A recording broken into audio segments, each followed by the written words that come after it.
সকালে সোনালি রৌদ্রের আলো আর সেই সাথে গরম গরম পাতলা রুটি আর ডিম ভাজি আর হচ্ছে গরম গরম চা।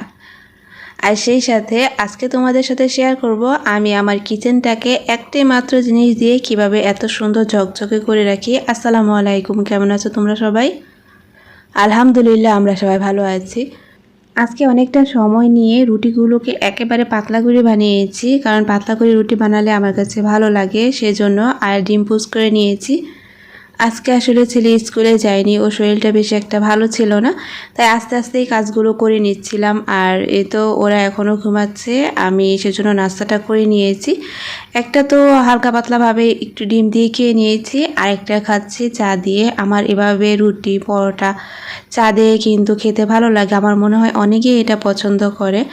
তো যাই হোক, এরপরে নাস্তা খাওয়ার পর্ব শেষ করে রান্নাটা তো করে নিয়েছি তাড়াতাড়ি করে, কারণ গ্যাসটা যে কোনো সময় চলে যাওয়ার সম্ভাবনা থাকে, আর চলেও যায় প্রতিদিন।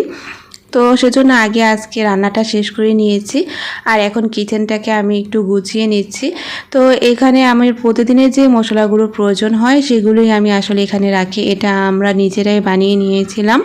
তো এখানের মধ্যে রেখে দেই, আর এটাও একটু আজকে মুছে নিচ্ছি, কারণ পরিষ্কার থাকলে সব কিছুই ভালো লাগে। আর এটা আমি এভাবেই মুছে নিলাম, এটার মধ্যে আমি কোনো কিছুই ব্যবহার করিনি, জাস্ট একটা কাপড় ভিজিয়ে সেটা দিয়ে আমি হালকাভাবে একটু মুছে নিয়েছি।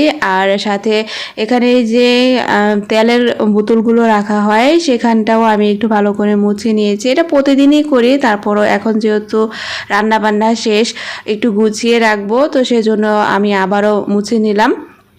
আর এখানে যেহেতু অয়েল জারগুলো থাকে, তো তেল কিন্তু পড়বেই, এটাই স্বাভাবিক। সেজন্য আমি এখানে একটা পাতলা ওড়না ছিল আমার, সেটা দিয়ে নিয়েছি, এতে করে আর নিচের যে পাত্রটা আছে সেটা নষ্ট হয় না। তো আমি কিন্তু আস্তে আস্তে করে সব কিছু একটু মুছে নিচ্ছি। আর এখন যেহেতু অয়েল জারটা খালি হয়ে গেছে, এখন তো রান্নাও শেষ, তো আগামীকালকের জন্য প্রস্তুতি নিয়ে রাখছি আর কি। তেলের জারটা আমি তেল ঢেলে নিলাম, কারণ সব কিছু হাতে নাগালে থাকলে, সব কিছু পরিপাটি থাকলে কাজটা অনেক সহজ হয়। আর সময় পেলে এই কাজগুলো করে নেওয়া উচিত, তাহলে দেখা যায় আগামী দিনগুলো তার সমস্যাও হয় না। তো এখন আসি মেন যেই টপিকটা, আমি এখানে যেই সিঙ্কটার মধ্যে আমি প্লেট রাখি, তারপরে প্লেট ধুই, তো এটা কিন্তু প্রতিনিয়ত পরিষ্কার রাখতে হয়। আর পরিষ্কার রাখতে গেলে সব সময় যে বাইরের যেই ক্লিনারগুলো থাকে সেগুলো যে ব্যবহার করতে হবে তা না। তো আমি এখানে ডিটারজেন্ট দিয়ে নিয়েছি, আমি ডিটারজেন্ট দিয়ে দিই। তারপর আবার অনেক সময় যে সার্ফ এক্সেলের মিনি প্যাকগুলো পাওয়া যায় সেগুলো দিয়েও কিন্তু এটা অনেক সুন্দর পরিষ্কার হয়। তো সার্ফ এক্সেলটা আসলে আমার শেষ হয়ে গিয়েছিল, তো এখন আমি ডিটারজেন্ট দিয়ে এটা একটা মাজনির সাহায্যে খুব ভালো করে একটু মেজে নিচ্ছি। আর ডিটারজেন্ট দিয়ে অনেক সুন্দর পরিষ্কার হয়, আর অনেক সুন্দর একটা কিন্তু স্মেলও আসে।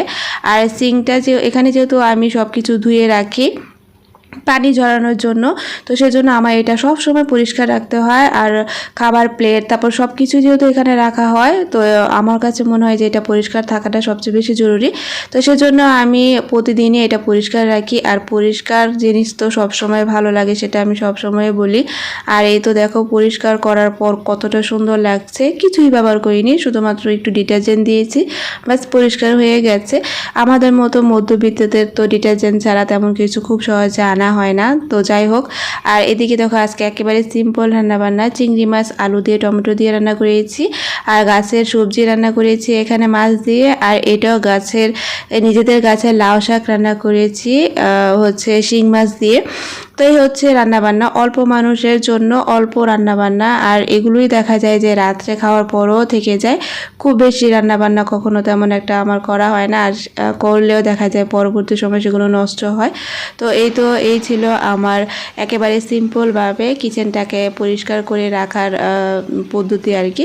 তো আর এদিকে দুপুরের পরে ঝুম বৃষ্টি নেমে এসেছিল, আর নভেম্বর মাসেও যে এমন বৃষ্টি হয় আসলে না দেখলে বিশ্বাস করা যায় না। তো আস্তে আস্তে তো শীত চলে আসছে, আর এটা মনে হয় শীতেরই আগাম বার্তা। তো যাই হোক, এদিকে কিন্তু মোটামুটি বৃষ্টি আসাতে পরিবেশটাও ঠান্ডা লাগছে, আর সেই সাথে সব কিছু মিলিয়ে আমার কাছে তো ভালোই লাগছিল। তো কতক্ষণ দাঁড়িয়ে আমি বৃষ্টি দেখছিলাম। আজকে পর্যন্তই, আল্লাহ হাফেজ।